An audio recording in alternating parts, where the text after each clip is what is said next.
Hello ladies and gentlemen and movie lovers of all kind, and welcome back to the channel. As always, I am your host, Brett Murphy, and for today's video, it is going to be another retro movie review. And we are going to be continuing along with our Harry Potter series rewatch with the 6th installment, Harry Potter and the Half-Blood Prince. I've always felt that this installment, like the Order of the Phoenix, is often very overlooked. Most people are very familiar and big fans of 1 to 4 and then the final 2 parts, but don't really talk enough about the 5th and 6th entry. And despite me not absolutely adoring the 5th film like I do the rest, it's still a very solid entry into the franchise, and I feel it's the same with this one. But the real question is, with this being director David Yates' second time in the chair, is it an improvement over his previous entry? Well, we're about to find out. Before I hop into the actual retro movie review itself, I just wanted to let you all know that I have an entire playlist dedicated to all of my retro movie reviews. So be sure to check that out, and I guarantee you'll find something you like.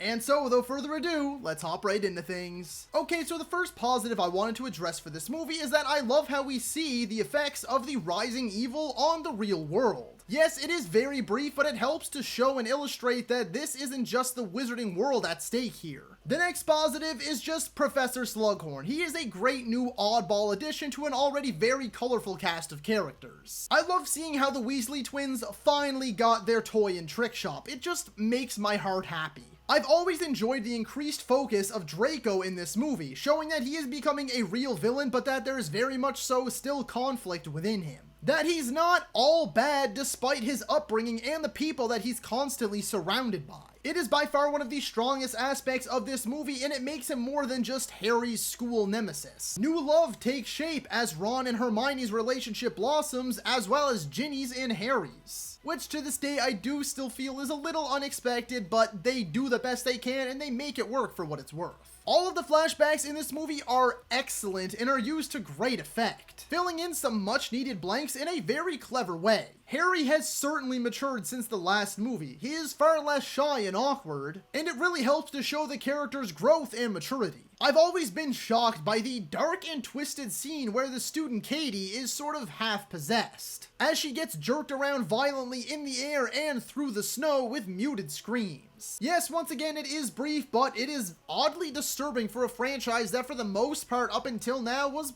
pretty much kid-friendly. The Quidditch in this movie is so much better than it is in previous movies. It just feels so much more alive, like it's a real sport. Also, in talking about the Quidditch, go Ron go.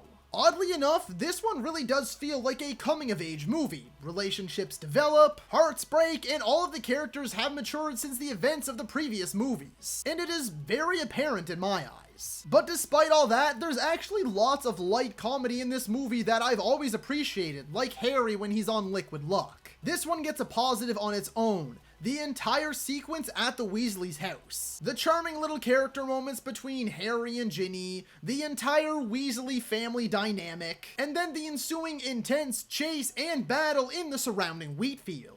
Harry and Draco's bathroom duel is also a standout sequence. Another huge positive that I've always had with this entry is the increased focus on Harry and Dumbledore's relationship. Especially in that final bit where Dumbledore must drink all of the potion, because his determination and love for Harry really shines through. And the last real big positive that I have with this movie is, of course, Dumbledore's death and everything surrounding it. Meaning Draco's conflict, Severus dealing the final blow, the shot of Dumbledore falling from the tower, Harry chasing them down, and the subsequent reveal that Snape is indeed the Half-Blood Prince. And then everyone holding their wands up at the end, it's all just executed perfectly. The only real negative that I have with this movie, aside from the fact that they whitewashed the character of Lavender Brown, which only actually came to my attention on this rewatch. I never really noticed it before, but now that I've noticed it, I'm kind of just wondering why. I know that the character's really never even mentioned in the previous movies, but yes, they did whitewash the character to be Ron's love interest in this movie, and I don't really know why. But aside from that, my biggest negative with this movie is a lot of the style and flair I found is kind of gone. Like, the color palette is really muted. It's all just dark blues, grays, and blacks. And for the most part, they all just sort of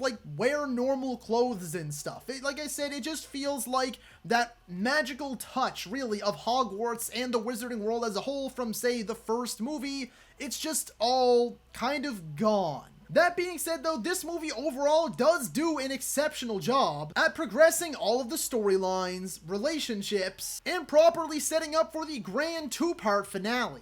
And in all honesty, I've always kind of felt this way about this movie, but this most recent rewatch really sort of cemented this as the most underrated movie in this Harry Potter franchise. So with all that being said, I'm going to be giving Harry Potter and the Half-Blood Prince a 9 out of 10. So that is all for today's video, folks. Be sure to let me know down in the comments if you agree or disagree with my review of Harry Potter and the Half-Blood Prince. And while you're at it, feel free to let me know what you would score this movie out of 10 and what your favorite moment from it was. If you enjoyed that video, be sure to hit that thumbs up button. And if you'd like to see more content, consider subscribing to my channel and ringing that little bell icon. That way you can be notified about all of my latest uploads. And as always, stay safe. Thank you so much for watching. And that's a wrap. Hey you, yeah you, if you made it this far, just know I appreciate you. And while you're here, consider hitting that subscribe button.